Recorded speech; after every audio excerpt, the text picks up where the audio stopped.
Hallo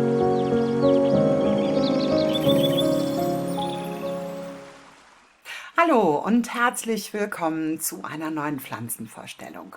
Heute möchte ich dir den Weißdorn etwas näher bringen und dir viele erstaunliche und wissenswerte Informationen geben.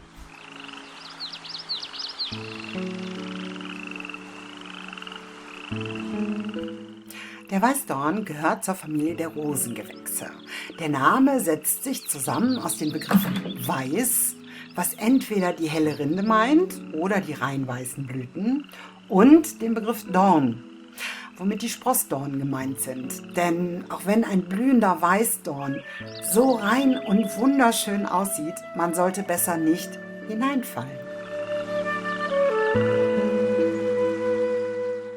Wenn dir mein Video gefällt, freue ich mich über einen Daumen hoch, und wenn du meinen Kanal abonnierst, vergiss bitte nicht, die Glocke zu aktivieren, damit du immer sofort Bescheid weißt, wenn neue Videos von mir online sind.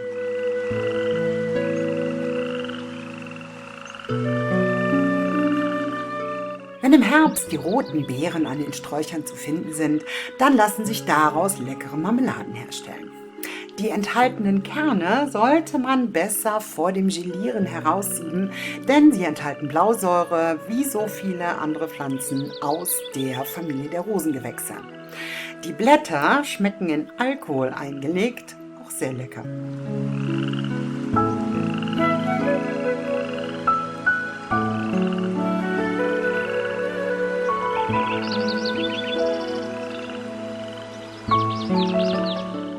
In der Naturheilkunde ist der Weißdorn sehr beliebt, um bei leichten Herzproblemen das Herz zu stärken.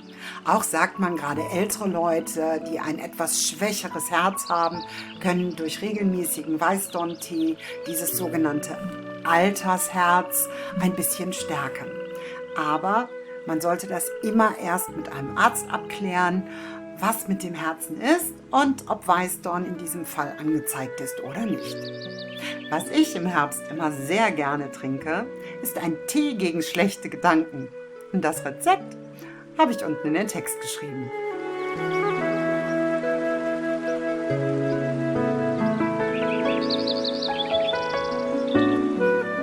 Ein kurzer Steckbrief. Der Weißdorn gehört zur Familie der Rosengewächse, den sogenannten Rosaceae. Wissenschaftlich heißt der Crataegus monogyna.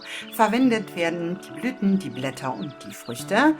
Inhaltsstoffe sind ätherisches Öl, Crataeguslacton, Phenolcarbonsäuren, Glycosid, Oxycanthin und andere.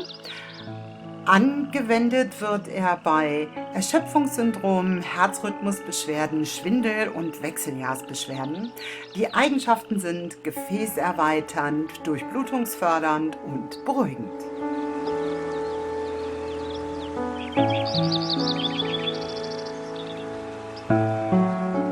Kommen wir auch heute wieder zu meiner Lieblingskategorie Wissenswertes über den Weißdorn. Weißdorn. Schwarzdorn. Wo ist ja eigentlich der Unterschied? Das ist eigentlich ganz einfach. Der Schwarzdorn oder auch Schlehe bildet dunkle Triebe aus. Das heißt, er hat eine dunkle bis fast schwarze Rinde, was ihm halt auch den Beinamen Schwarzdorn beigebracht hat oder eingebracht hat. Im Gegensatz dazu hat der Weißdorn eine helle Rinde. Und es gibt einen ganz tollen Tipp, wie man die gerade im Frühjahr, wenn sie ja beide weiße Blüten haben, gut auseinanderhalten kann. Denn der Weißdorn bildet zuerst seine grünen Blätter aus und dann die Blüten, währenddessen der Schwarzdorn, also die Schlehe, erst die Blüten bringt und dann die Blätter. Ist doch ganz einfach, oder?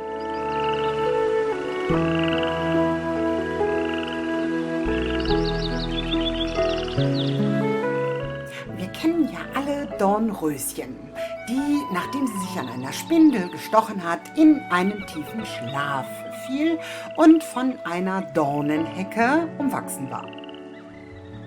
Man vermutet, dass die Dornenhecke nicht aus Rosen war, oder es gab auch mal Vermutungen, dass es Brombeerhecke sein könnte.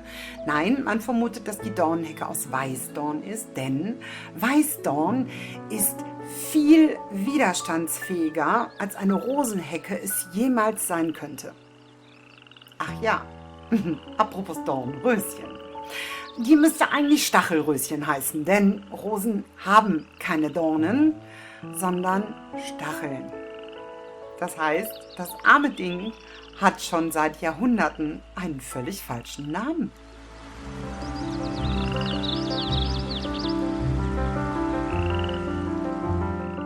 Und die Kelten glaubten, dass unter einer Weißdornhecke nichts Negatives überleben kann. Und dann jeder war geschützt vor bösen Geistern. So ist es nicht verwunderlich, dass nach alten Legenden der große Magier Merlin irgendwo in Irland angeblich seit Hunderten von Jahren unter einem Weißdorn seinen ewigen Schlaf schläft. Denn, auch wenn man es glaubt oder nicht, ein Weißdorn kann bis zu 600 Jahre alt werden.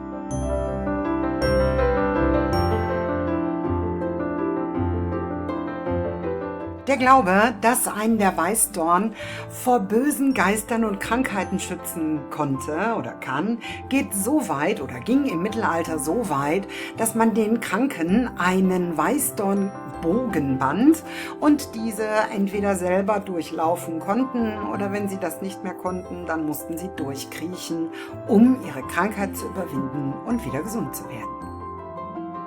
Gott sei Dank müssen die das heute nicht mehr machen.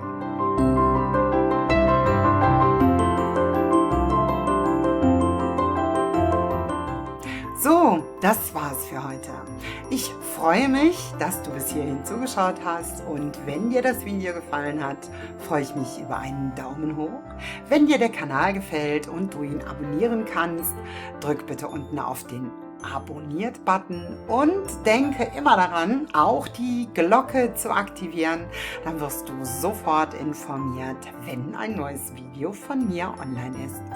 Bis dahin wünsche ich dir eine schöne Woche.